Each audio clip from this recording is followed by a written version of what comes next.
시편 1편입니다. 복 있는 사람은 악인들의 꾀를 따르지 아니하며 죄인들의 길에 서지 아니하며 오만한 자들의 자리에 앉지 아니하고 오직 여호와의 율법을 즐거워하여 그의 율법을 주야로 묵상하는도다.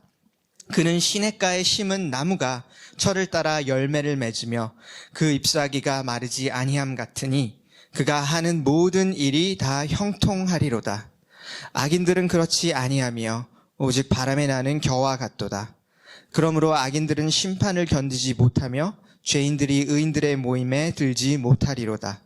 무릇 의인들의 길은 여호와께서 인정하시나 악인들의 길은 망하리로다. 아멘. 저는 어떤 맛있는 맛집을 발견할 때요, 그냥 한 번만 가는 게 아니라 계속 가고 싶은 게 있습니다. 이제 맛있는 스테이크 집이나 이 근처에도 한번 누가 데려갔던 몽탄이라고 있는데 비싸서 매일은 갈 수 없지만 그런 맛집을 우리가 갈 때 그냥 보통 한 번에 가서 끝나는 게 아니라 먹으면서도 다음에 또 와야 되겠다. 다음에 와서 또 먹어야 되겠다. 약간 그런 생각을 하면서 먹고, 우리가 맛있는 집은 정말로 우리가 자주 가요. 한 달에 한 번씩 가기도 하고, 1년에 한 번씩 가기도 하고. 이제 우리가 성경을 읽을 때에도 그런 구절들이 있는 것 같아요. 우리가 성경 말씀을 볼 때도 어떤 구절들은 정말로 음미하고 우리가 곱씹어 볼 때 너무 그게 맛있습니다. 너무 맛있는데 또 한 번 읽고 지나가는 것이 아니라 다음에 또 와야 되겠다. 다음에 또 와서 또 한 번 먹어봐야 되겠다 하는 그런 말씀 구절들이 있어요. 저한테는 이 시편 1편이 그런 말씀 중에 한 가지인 것 같아요. 시편 1편이 너무 아름답고, 이제, 곱씹을 때도 너무 맛있지만, 먹으면서도 다음에 또 한 번 와서 더 내가 봐야 되겠다. 한번 더 묵상을 해봐야 되겠다 하는, 그런, 시편의 말씀입니다. 그래서 사실 지난주에 우리가 시편의 말씀을 같이 보았지만, 이번 주에 시편 1편을 또 보는 게, 너무 좋은 것 같아요. 너무 좋은 것 같고, 이제 지난주에 우리가 했던 말씀을 제가 한 줄로 요약을 하자면은 이거였습니다. 시편 1편의 말씀이 하나님께서 우리에게 정말로 주시길 원하시는 것이 복 있는 삶이라는 것, 진정한 행복, 진정한 만족, 그것이 하나님께서 정말로 우리에게 주기를 원하시는 것이고, 하나님께서 오늘도 우리에게 주시기를 원하시는 삶이 그런 종류의 삶, 정말로 행복한 삶, 진정한 만족이 있는 삶.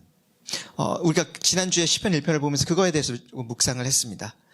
그리고 오늘 이제 지난주에 마칠 때 저희가 마지막에 그렇게 마쳤어요. 정말로 진짜로 그 행복을 누리는 그 삶의 모습은 그 주님의 말씀을 묵상하는 삶이다. 주님의 말씀을 주야로 묵상하는 삶의 모습, 그것이 진정한 행복을 우리에게 줄 수 있는 삶의 모습이고 진정한 만족을 우리에게 줄 수 있는 삶의 모습이다라는 것으로 우리가 마무리를 했는데, 그래서 우리가 지난주에 1절, 2절에 이어서 우리가 오늘 3절을 같이 묵상을 하면서 그거에 대해서 한번 조금 더 깊이 생각을 해보면 좋을 것 같습니다. 정말로 묵상하는 그리스도인의 모습, 묵상하는 그리스도인의 삶이 어떤 모습이길래 그것이 진정한 행복한 삶의 모습인지, 묵상하는 그리스도인의 삶에 대해서 우리가 오늘 같이 조금 생각을 해보면 좋을 것 같습니다. 그래서 오늘 여러분 우리가 같이 시편 1편을 읽었는데, 시편 1편에서 보는 묵상하는 그리스도인의 모습이 어떤 모습입니까? 저희가 한 가지 이 그림을, 우리가 시에서 보는 그림이 있습니다. 이 사람은 나무와 같은 사람입니다. 시편 이제 3절에, 우리가 3절을 이어서 보면은 3절에 이렇게 이어서 말합니다. 그는 시냇가에 심은 나무가. 이제 2절에서 여호와의 율법을 즐거워하여 그의 율법을 주야로 묵상하는도다 라고 한 다음에 3절을, 이 사람은, 정말로 행복한 사람은 시냇가에 심은 나무와 같다고 이야기를 합니다. 여러분, 묵상하는 그리스도인, 주님의 말씀을 묵상하면서 살아가는 그리스도인은 마치 그 시냇가에, 물가에 심겨진 나무와 같습니다. 하나님께서 이 사람을 그 물가 곁에 심으셨습니다. 계속해서 그 생명을 얻을 수 있는 그 자리에 심으시고, 이 나무는 그곳에 뿌리를 계속해서 내려갑니다. 그 시냇가에 심겨진 나무. 이 사람은 단순히 어떤 하나님의 우리의 말씀을, 성경의 말씀을 단순히 알고 이해하는 사람이 아니라 그 말씀으로부터 정말로 생명을 얻는 사람입니다. 단순히 어떤 신학이나 성경의 지식을 많이 아는 사람이 아니라 이 말씀을 정말로 먹고 음미하고 소화시키고 그래서 생명을 얻을 수 있는 사람입니다. 단지 여러분 생각해 보세요. 우리가 아까 맛집에 대해서 이야기를 했는데 음식을 분석하는 것과 그 음식을 먹는 것 둘 다 그 음식에 대해서 굉장히 잘 알 수 있습니다. 하지만 음식을 분석만 하는 사람은 절대로 그 음식으로부터 영양분을 얻을 수 없습니다. 그 음식을 우리가 먹을 때에 그 음식으로부터 영양분을 얻고 생명을 얻을 수 있는 것 같아요. 그래서 묵상하는 그리스도인은 단지 성경이 말하는 것이 무엇인지를 우리가 이해하고 분석하는 사람이 아니라 이것을 우리가 정말로 먹고 우리 마음 안에 가지고 와서 음미하고 심고 그것으로부터 생명을 얻는 사람입니다. 그것이 묵상하는 그리스도인의 모습입니다. 그리고 이어서 이렇게 이야기를 해요. 이 사람은 그는 시냇가에 심은 나무가 철을 따라 열매를 맺으며 이 사람은 묵상하는 그리스도인은 철을 따라 열매를 맺는 사람입니다. 여러분 나무를 생각을 해보세요. 나무는 물이 들어와서 물이 나가는 파이프가 아닙니다. 나무가 만약에 물이 들어와서 물이 나오면은 잘못된 나무입니다. 뭔가 문제가 있는 거예요. 근데 나무는 물을 머금고 열매를 맺습니다. 물을 머금고 열매를 맺습니다. 그리고 묵상하는 그리스도인도 마찬가지인 것 같아요. 우리가 정말로 말씀을 먹을 때 일어나는 일은, 말씀을 묵상할 때 일어나는 일은 말씀을 막 너무 많이 외워가지고 그거를 막 뱉는 삶, 그게 막 입에서 나오는 그런 종류의 삶이 아닌 것 같습니다. 물론 그런 게 필요할 때도 있지만 단지 이 성경이 말하는 걸 막 달달 외워서 그거를 막 이렇게 달달 입으로 내뱉는 그런 삶이 아니라 우리가 말씀이 우리 안에 들어와서 정말로 열매가 맺어지는 삶, 우리의 마음이 조금씩 변해가고 우리의 생각이 조금씩 변해가고 그리고 우리의 삶의 양식이 조금씩 변해갑니다. 열매를 맺는 삶입니다. 근데 저희가 한 가지 우리가 또 보는 단어는 이런 단어가 있어요. 철을 따라 열매를 맺는다라고 되어 있습니다. 그냥 단순히 하루아침에 내가 오늘 이 말씀을 읽었으니까 내가 오늘 이렇게 삶이 변할 거야. 그렇게 한순간에 변하는 삶은 아닐 수도 있습니다. 하지만 정말로 그 계절을 따라서, 철이라는 거 계절이라는 단어죠. 계절을 따라서 열매를 맺는 것이 묵상하는 그리스도인의 모습입니다. 여러분, 우리 삶에는 다 계절이 있는 것 같아요. 계절이 있습니다. 날씨가 너무 좋고 그러니까 모든 것이 정말로 풍요로운 그런 시즌이 있는 반면에 정말로 가뭄이 오고 모든 것이 말라 비틀어지는 그런 시즌도 있습니다.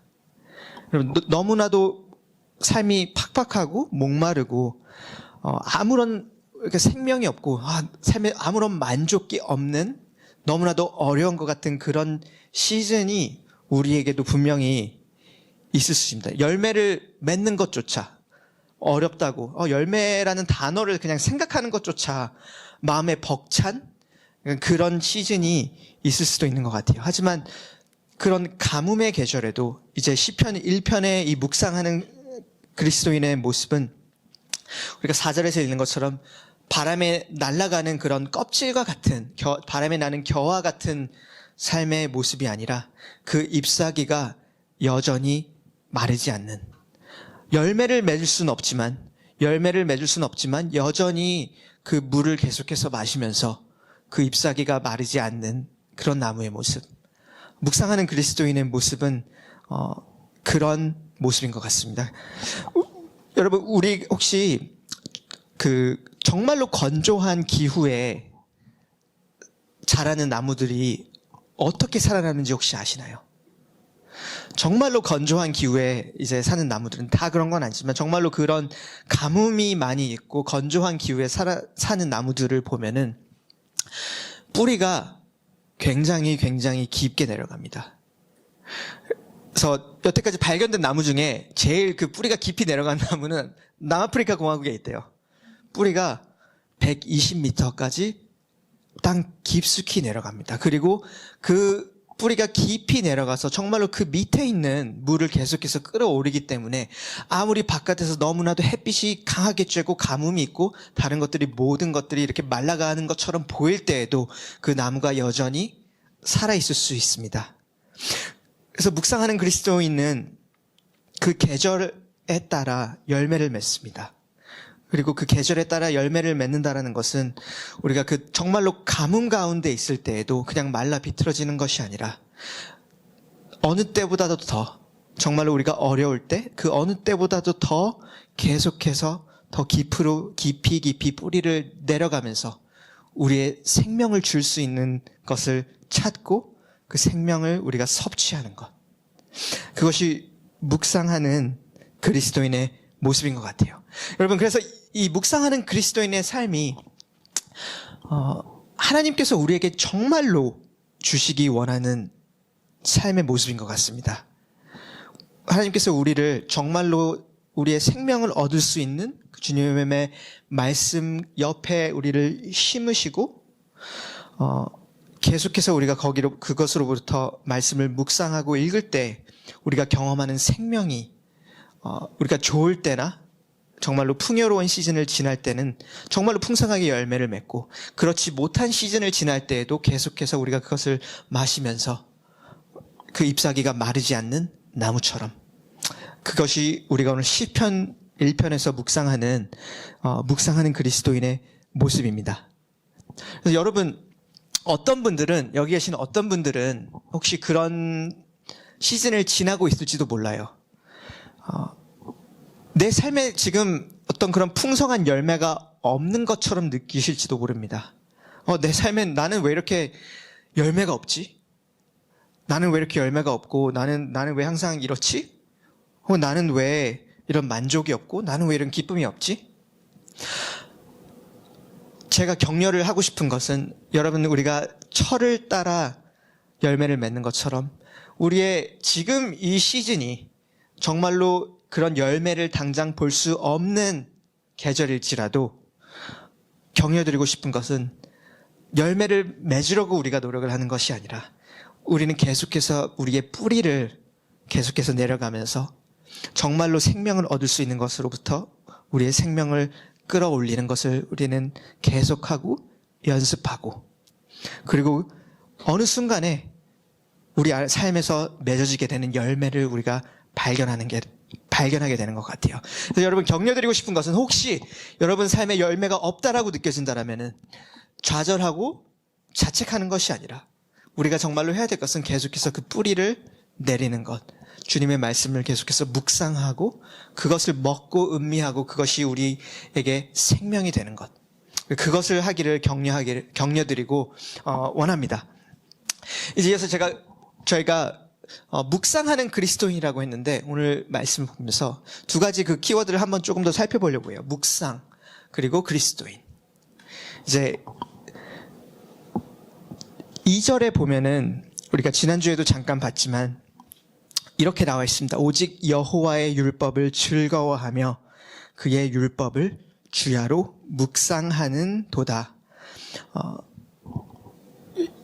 여러분 묵상하는 것이 도대체 무엇입니까? 한 가지 좋은 것은 영어에서는 묵상하고 명상이 같은 단어를 써요. meditation. 근데 한국어에서는 다행히도 이 묵상이라는 거와 명상이라는 그 두 개의 다른 단어가 있어서 되게 좋은 것 같아요. 왜냐면 여러분 명상하는 것과 묵상하는 것은 분명히 다른 겁니다. 그리고 오늘 우리가 말씀에서 묵상이라는 것에 대해서 세 가지 패턴을 배울 수가 있는데 그 세 가지 패턴에서 저희가 짧게 한번 살펴보고 그리고 우리가 실제로 무엇을 할 수 있는지 한번 살펴볼게요. 첫 번째, 이 말씀을 묵상한다는 것은 재밌게도 우리가 no라고 말하는 것으로부터 시작을 합니다. 우리가 무언가를 묵상을 하기 전에 우리가 no라고 말하는 것으로부터 시작을 합니다. 지난주에 우리가 함께 곱씹었던 1절을 보면은 이 복 있는 사람의 모습이 그렇게 시작을 해요. 어떤 것들에 대해서 no라고 말하면서 시작을 합니다. 아니하며, 악인의 꾀를 따르지 아니하며, 죄인들의 길에 서지 아니하며, 오만한 자들의 자리에 앉지 아니하고, 무언가에 대해서 안 한다, no라고 말하면서 이 묵상하는 사람의 삶이 시작을 합니다. 그래서 여러분, 묵상이라는 것은 우리의 마음에 무언가를 계속해서 먹이는 것입니다. 계속해서 무언가를 곱씹어보고 계속해서 생각하고 그것을 마음 안에 계속 두면서 우리 영혼에게, 우리 마음에게 무언가를 계속해서 먹이는 것이에요. 단지 어떤 이해나 지식을 하는 게 아니라 우리 마음에 정말로 무언가를 계속해서 먹이는 것입니다. 그렇기 때문에 우리가 의도하든지 아니면 의도하지 않던지, 그럼 우리는 항상 무언가를 묵상하고 있습니다. 그럼 우리는 항상 무엇인가를 마음 안에 먹이고 있습니다. 예를 들면은 제가 어렸을 때는 이런 대학교 때 이런 사람들 많이 봤어요. 대학교 때 그런 거 있잖아요. 짝사랑하는 거. 누군가 이렇게 정말로 막 짝사랑에 빠져가지고 어떤 사람이 너무 마음에 드는 거예요. 이 친구가 그런 일이 있을 때 이제 그날로부터 그냥 그 사람에 대해서 묵상을 하기 시작을 해요. 마음 안에 계속해서 그것을 먹여요. 그 영희는 오늘 뭘 했을까? 카톡을 계속 봐요. 문자를 보내요. 문자를 보낼 끝이 아니라 문자를 보내고 나서도 계속 묵상을 해요. 왜 답장이 안 오지? 왜 답장이 안 올까? 무슨 생각을 하는 걸까? 계속해서 그 마음 안에 그냥 그것을 먹입니다. 그리고 우리가 다른 일상생활에서도 그런 것들을 많이 경험을 합니다. 우리의 마음 안에 계속해서 무언가를 먹이는 거. 예를 들면은 여러분 직장에서 무언가 어떤 실수를 했다고 생각을 해보세요. 실수를 했을 때 우리가 잘못을 하고 실수를 했을 때 내가 잘못했고 실수를 했구나 하고 이제 이것을 고치고 오케이 이제 이렇게 해야 되겠다 하고 또 사과할 게 있다면 사과를 하고 바꿔야 될 게 있다면 바꾸고 이렇게 일을 진행을 합니다. 근데 이것에 대해서 어떤 사람들은 묵상을 합니다. 나는 도대체 왜 이런 실수를 했지? 나는 왜 이런 사람이지? 내가 그때 왜 그렇게 했을까? 내가 왜 그런 말을 했을까? 내가 이렇게 할 걸. 너무 후회가 되네. 그래서 여러분 그냥 우리가 어떤 일을 마주하는 것과 그것을 묵상하는 것에는 분명한 차이가 있습니다. 그리고 우리 마음은 우리가 하든지 의도하지 않든지 무언가를 계속해서 묵상하고 우리의 마음에 그것을 먹입니다. 계속해서 먹이고 곱씹고. 그렇기 때문에 오늘 우리 시편 1편에서 이 묵상의 패턴의 가장 첫 번째는 어떤 것들로부터는 우리가 no라고 말하는 것으로부터 시작을 합니다. 내가 이것을 하나님의 말씀을 묵상하기 위해서 내가 이것을 묵상하지 않겠다라고 no라고 말하는 것으로부터 시작되고 그것이 우리가 보는 첫 번째 패턴인 것 같아요. 두 번째 패턴은 no 그 다음에 yes입니다. 우리가 주님의 말씀에 yes로 반응하는 것. 말씀을 묵상한다는 것은 단순히 그것을 이해하고 어떤 지식을 쌓는 것이 아니라 하나님의 말씀이 말하는 것에 대해서 우리 마음 안에서 정말로 그것을 yes라고 말하고 주님 내가 이것이 정말 나한테 필요한 것입니다. 주님 이것이 정말 사실입니다. 오늘 우리가 시편의 말씀을 같이 묵상하고 있는데 주님 하나님 내가 당신께서 나를 그 물가에 심으셨습니다. 하나님 나는 이 물을 마실 수 있는 사람입니다. 그리고 마시기를 원합니다. 이것이 내가 필요합니다. 그래서 계속해서 곱씹으면서 하나님의 말씀이 말하는 것에 yes라고 말하는 것. 그것이 우리가 보는 그 묵상의 패턴의 두 번째인 것 같습니다. 그리고 세 번째는 주야로 묵상합니다. 2절에 보면은 주야로 밤과 낮과 밤에 우리가 주님의 말씀을 묵상한다고 되어 있는데 이 no, yes 그리고 always 우리가 항상 우리가 무언가를 묵상을 합니다. 의도하든지 하지 않든지. 그리고 우리가 정말로 원하는 것은 우리 묵상의 패턴에서 보는 것은 우리가 매일매일 그리고 매 순간순간 그분의 말씀을 묵상하기를 선택하는 것. 그래서 우리가 오늘 보는 세 가지 패턴이 no에서 시작을 해서 그리고 yes 그리고 항상 always 이 세 가지 패턴을 우리가 보는 것 같아요. 이 패턴이 이제 현대인에게 여러분과 같이 매일매일 직장 생활을 하는 사람에게는 어떤 모습일지 제가 잠깐만 나눠보고 그 다음 포인트로 넘어가려고 하는데 이제 이런 말씀을 읽을 때 이제 많은 사람들이 어떤 사람들은 이렇게 생각을 해요. 수도승이 되어야 된다라고. 약간 산속에 들어가서 매일 그냥 말씀을 읽으면서 묵상을 하면서 그게 그렇게 살아야 된다라고 생각을 할 수도 있을 것 같아요. 하지만 우리가 그 서울이라는 도시 굉장히 바쁜 곳이에요. 서울이라는 도시가 굉장히 바쁜 곳이고 특별히 우리가 직장 생활을 하는 경우에 정말로 하루하루가 굉장히 빠르게 돌아가고 우리가 단지 이제 육체적인 노동을 하는 것이 아니라 특별히 여러 가지 머리를 많이 쓰는 일을 하시는 분들 같은 경우에는 항상 머릿속에 생각이 많습니다. 여러 가지 이런 것도 생각을 해야 되고 저런 것도 생각을 해야 되고 이런 것도 계획을 해야 되고 또 앞으로 올 것을 계속해서 생각을 해야 되고 그러면서 일을 우리가 합니다. 그래서 그런 현대인의 삶에서 우리가 어떻게 정말로 이 묵상하는 삶을 살 수 있을까라고 했을 때 이것은 어떤 스킬이 아니기 때문에 이게 정답은 아닙니다. 하지만 그냥 한 가지 예를 우리가 들어보자면은 이 no, yes, always의 패턴으로 우리가 예를 들어보자면은 첫 번째는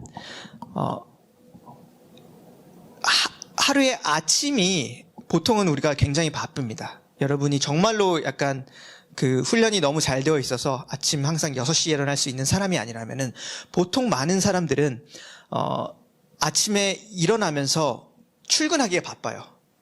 그래서 가장 좋은 것은 사실 일어나서 무언가를 하는 것입니다. 하지만 이 서울에서의 삶에 있어서 아침에 일어나서 무언가를 하는 게 굉장히 힘들 수가 있어요. 근데 그런 분들에게는 우리가 정말로 시작해야 될 것은 사실 그 전날 밤인 것 같습니다. 그 전날 밤에 그 다음날 아침에 우리가 항상 준비를 하게 돼요. 우리가 원하든 원하지 않든 의도하든 의도하지 않든 우리가 그날 밤에 하는 것이 우리가 몇 시에 자는지가 그 다음날 아침에 영향을 끼치고 그 밤에 어떤 것을 보는지가 그 다음날 아침에 영향을 끼칩니다. 그래서 하루를 마칠 때에 사실 그 다음날의 묵상을 우리는 시작하는 게 굉장히 좋은 것 같습니다.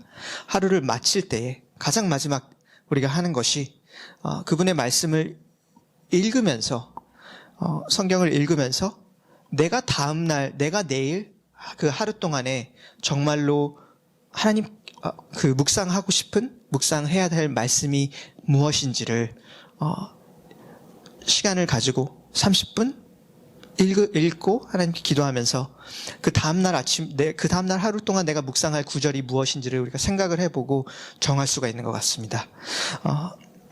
그리고 그 말은 no입니다. 무언가로부터 분명히 그 시간을 위해서 no를 말을 해야 돼요. 그 시간에 그 30분에 그것들을 하기 위해서 어떤 것들로부터는 우리가 내가 이거를 할 수 없구나 하지 말아야 되겠다 no라고 말하면서 그 30분의 시간을 가집니다. 그리고 읽고 이해하고 만약에 어떤 설명이 필요하다면 또 찾아보고 요즘 구글에 너무 많이 있어요. 검색하면 다 나옵니다. 어떤 배경이라든지 어떤 의미라든지 다 나옵니다.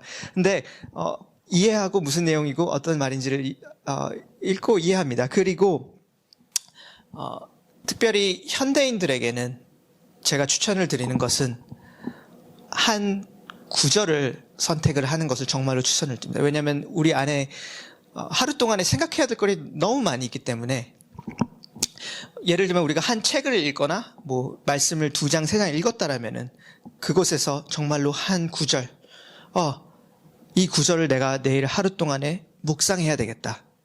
그것을 정하고 그리고 그 다음 날부터는 그 하루 동안에 그 구절에 대해서 계속해서 곱씹는 것입니다. 그래서 여러분이 오늘 아침에 올 때, 여기를 올 때 어떤 것들을 묵상하면서 어떤 것들을 곱씹으면서 왔을지 잘 모르겠어요. 근데 심지어 일요일 아침에 우리가 교회를 갈 때에도 운전을 하거나 아니면 지하철에서 갈 때도 우리가 무언가를 계속해서 곱씹습니다. 그리고 우리가 그 전날에 내가 이것을 곱씹겠다라고 정해놓은다면은 그 하루가 굉장히 쉬워집니다.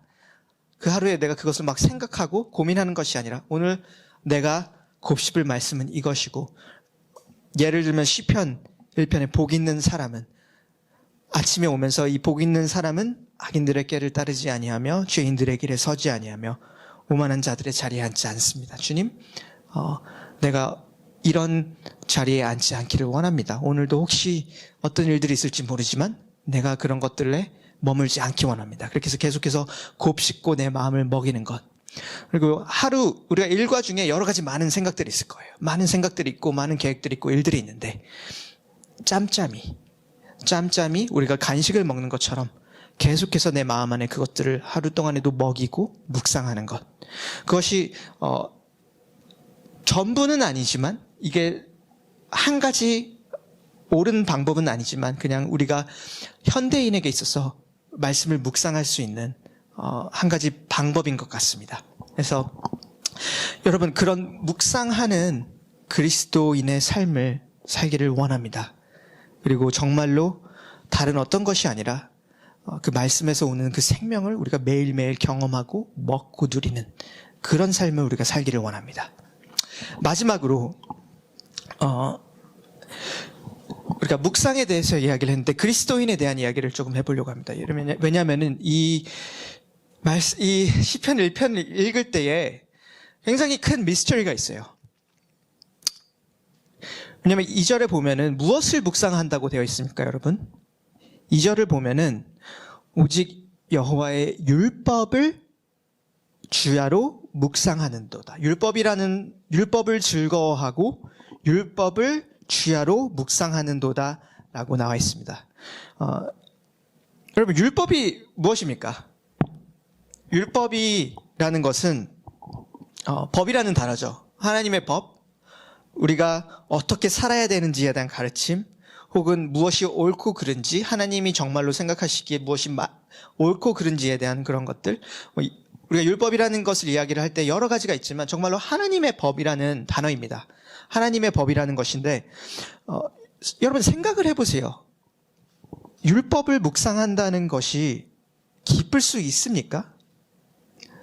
우리가 정말로 우리가 이렇게 살아야 돼, 혹은 이것이 맞는 것이야, 이것이 옳은 것이야 라는 것을 묵상할 때, 그것들을 계속 곱씹어 볼 때 그것이 정말로 기쁠 수 있는 것입니까?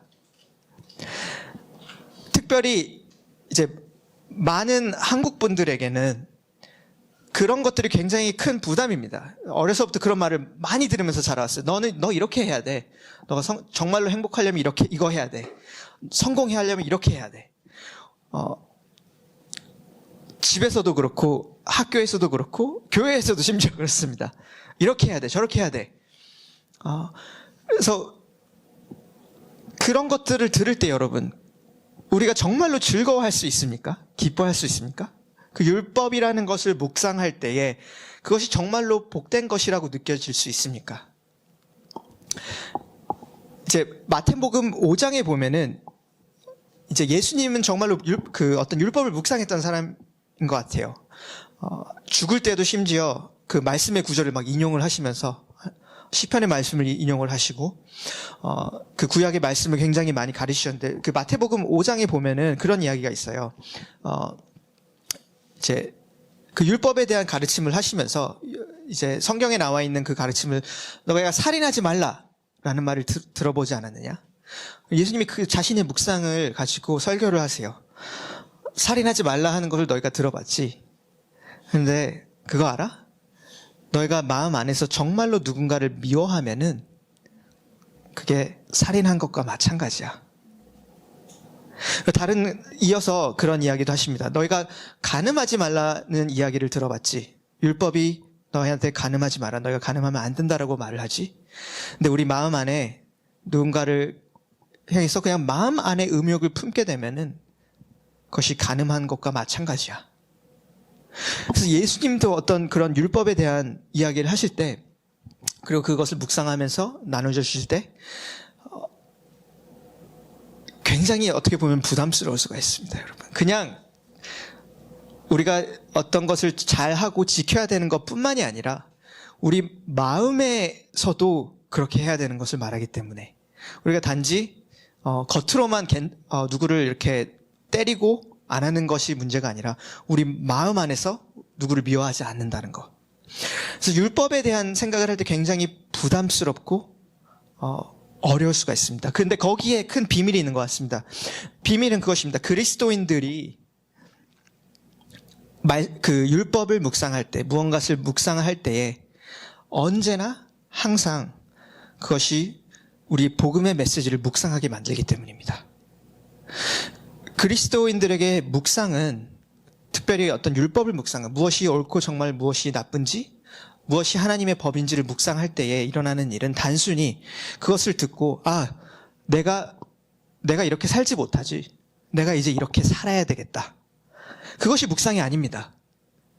그것은 그냥 세뇌일 수가 있습니다. 내가 이렇게 살지 못하지, 내가 이렇게 살아야 되겠다, 그것이 묵상하는 것이 아니라 내가 이렇게 살지 못할 때, 내가 이렇게 살지 못하는 것을 발견할 때에 그런 나를 위해서 나를 용서하시고 그 나를 위해서 그 자신의 생명을 주신 예수님을 우리가 발견하게 되고, 예수님의 용서와 예수님께서 우리를 위해서 하신 일, 예수님께서 하신 희생을 우리가 발견하고, 그렇기 때문에 나의 어떤 잘못과 나의 죄가 더 발견될수록 하나님의 은혜가 그것보다 더 크다는 것을 우리가 계속해서 발견하게 되고, 그리고 그것 때문에 우리가 감사하고 그것 때문에 우리의 마음이 변화가 됩니다.